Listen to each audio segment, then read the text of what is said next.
Hello Katden lovers and Katden followers, clarity na tungkol sa Katden ba ito? Abay nilinaw at mayroon pong pagsisiwalat si Dr. Ivy at si Maha Salvador.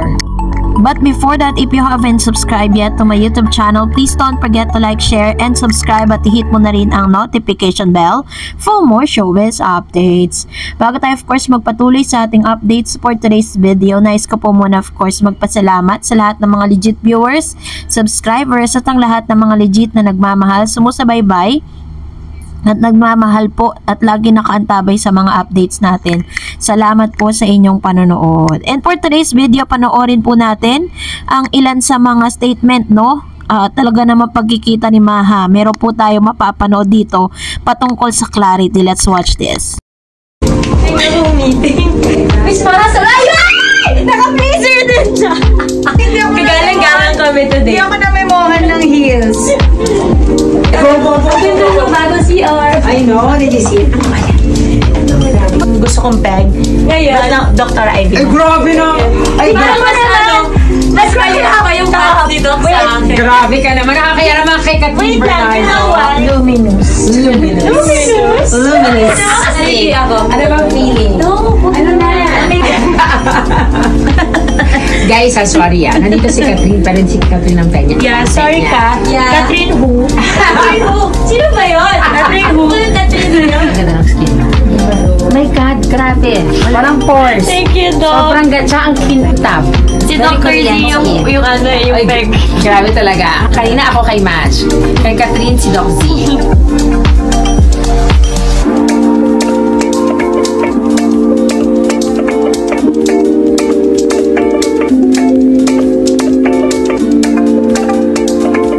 Board meeting kami sa IB, about IB. Mga shares board po. members, kamusta ba?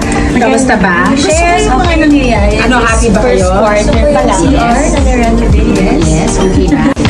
I know. Hello. Ikaw, every time nakikita kita, parang pero yung magandang payat. Lahat sa IB, parang nagpapayat. I know, grabe. Si Yasi kanina Ano? payat-payat din.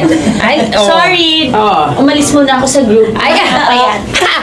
But soon, watch out kay guys. I know, grabe, guys, watch out. Ang pagbabalik ni Maha Salvador. Yes. Ha, pag bumalik to with a vengeance. Yes, pag-uusapan lang natin. How? Yes, how? We have to start planning. Yeah, diba? planning. Pero yun ang Planning idol to natin. start Alam mo, sabi ko kay, nung nakita ko siya. At first, si Kat yung gusto kong peg. Ngayon, Dr. Ivy. Ay, grabe na. Ay, Parang mas maliit pa yung pag ni Doc sa akin. Grabe ka naman. Nakakaya naman kay Catherine Wait lang, Bernardo. you know why? Wala pa siyang kids. You have Yes, kids. correct. Grabe Right? naman. 3, tama? Grabe na. Tapos crop top. Nakakaya. Excuse me. Kasi ansya ka na. Pagbigyan mo lang Uy, ako but for seriously, today. totoo, maganda yung payag mo. Ay, thank you. Glowing. Ganon. Talaga. Talaga ba? Luminous. Luminous. Luminous.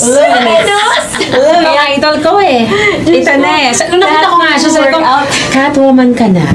Hindi ka na bagets. Woman ka na. Woman na woman. In every sense. Sa lahat. Lahat, no? And congrats for the 2 billion! Oh my gosh, guys. Yung ba Si Doc, ikaw na yung mag-add para Yes. Magkano bang kulang? Magkano bang kulang? Punuan natin dyan. Ano Iba na? ka talaga. Ano bang feeling ng isang 2 billion stock? Ay, nako! Pinabasa mo sa akin. Ano bang feeling? Ano bang feeling? No, Ano na? Ano na? O, magka-clarity ka na. Mami, clarity Oh, clarity. daw. Clarity. Clarity, kasi sa life niya may clarity. Ay, clarity! Ganun ba? Gusto mo yan sa life niya may clarity. Nagka-clarity na ba? Merong clarity na? Ayan. Malinaw na ba? Halos mamula ang mukha ni Miss Catherine Bernardo nang matanong siya patungkol sa usaping clarity. So hindi man malinaw kung sino po yung tinutukoy dito ni Dr. Ivy at ni Maha Salvador tungkol sa clarity.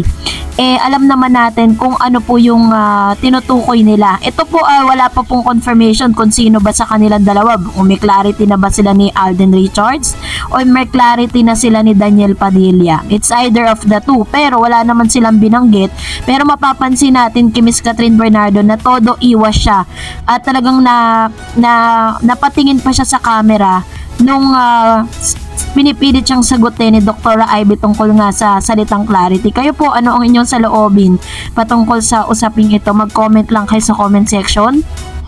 Pero sa akin pagkakaunawa, tingin ko po tungkol po ito kay Alden Richards dahil talagang nakikita naman natin na ito na yung clarity na hinahanap po ng lahat ng mga Katden fans. So sana ganun, 'di ba? Yun ang prayer nating lahat.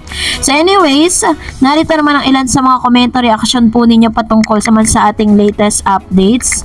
So magbabasa tayo. Unahin natin ang komento mula kay Ma'am Shi Glenda. Sabi niya, tama lang na wag na magtambal ang Kat at Daniel dahil sira na ang relation na nabuo, at isa pa, pangit tingin dahil alam natin na hindi totoo ang samahan. Biril naman.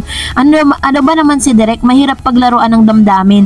Masakit ang ginawa ni Daniel kay Kat. Ayan, marami nga talaga magpo-protesta kung sakaling ipo-push through ni etong ni Direk Direk Loren Jogi yung plano niya, 'di ba? At the same time, ang pagkakaalam natin is parang prohibited si Mr. Daniel dun sa kanyang yung kontrata na pinirmahan. Sabi ni Ma'am si Elena, good ka at mag-isip ka, lumingon ka sa pinagdaanan mo. Huwag kang padalos-dalos ngayon, babalikan mo si Daniel, lumipat ka na sa GMA, ayusin mo muna nila ang Kim Pao, Direk Loren, anak-anakan mo yan si Kim. Ayan, to naman yung kanyang komento with regards to this. Actually po, isa sa mga napansin ko, no, during those times na parang nagpo-promote ng movie, wala po akong Direk Loren Jogi na nakita, no. Sabi ni Miss Armando Cardona, ay nako, dapat lang Katden ang the best, wag nang si Babaero Summer hanggang bituka niya, na Katden forever lang ang pwede. The best silang dalawa, good luck sa inyong dalawa. Ayan, sabi ni Miss Marites, Katniel is over. And sabi ni Miss Mena, minsan may mga bagay na hindi natin maiiwasan. Pag nagkataon na magkakaroon ulit ng movie ang Katniel, ewan ko na lang talaga, moving forward na sana ang lahat, at sana wala nang masasaktang ibang tao, lalo na yung mga taong totoo talaga para kay Kat. Ayan, to naman yung kanyang komento with regards to this. And I know na ang gusto lang naman talaga ng Katden is mapunta si Catherine Bernardo sa tamang tao. And sabi ni Ma'am Shiberji, hi Ma'am Dars, thanks again for Katden updates. God bless us all. Anyway, we are congratulate Katden Day HLA movie in Taiwan dahil nag-blockbuster, and also 2 days na lang si January 17, 2025 papalabas din sa Indonesia, Ma'am Dars. Yesterday spotted si Miss Catherine sa San Miguel Corporation, hindi kaya kukunin siya for ambassador endorsement. Miss you Katden, await kung kailan ang teleserye nila. Thank you Ma'am Shiberdi Pamposa sa inyo pong komento, at aalamin natin kung ano po yung purpose. Pero kung dahil pinatawag siya ng San Miguel Corporation, maaari na gawin siyang brand ambassador dahil talagang isa siya sa mga top endorser dito sa Pilipinas, no? Sabi po ni Miss Fedacio, Pepa Desio, sa ngayon sila na ni Alden, tumataba na si Kat, lagi nakangiti at masaya sila ni Alden pang magkasama sila ni Kat. Ito naman yung kanyang observation. And si Miss Nelia Shiple, ang kulit ni Direk Jogi nang gamit lang yan si Kengkoy Padilla, at nasa contract ni Catherine yun, walang movie sa kanilang dalawa ni Kengkoy. Like na like talaga ni Jogi, tuta niya ba si Kengkoy? Sabi ni Ma'am Shiberji niya, Fernandez, sana sila pa rin Alden kung may bago man silang project. Sabi ni Ma'am Marisa, Catherine says, no going back, just moving on. She's okay without toxic person sa buhay niya. And according to Miss Marites Lasso, hindi na isusugol sa ibang love team yan, Katden sa kalam. Ayan. Kita naman kasi natin yung resulta ng pagtatambal nila. And Sir Joel Lopez, sana tuloy-tuloy lang ng Star Cinema na gumawa ng movie ng Katden para may aabangan lagi ang mga Katden fans. Tama si Mami Min, natanggihan ng offer ni Jogi kasi magyayabang na naman ang Katniel fans at si Daniel. And another one, sabi ni Miss Evelyn, sana walang katumbas na perang inner peace mo. May mga producer na ginagamit ang emotion ng mga tao. Masaya ka na, huwag mo nang balikan ang taong nanakit sa'yo na disrespect ang pagkatao mo. You deserve a better person because you are a good person. Be vigilant and be strong. Don't easily be. Yan, sabi ni Ma'am Shi. Yan na.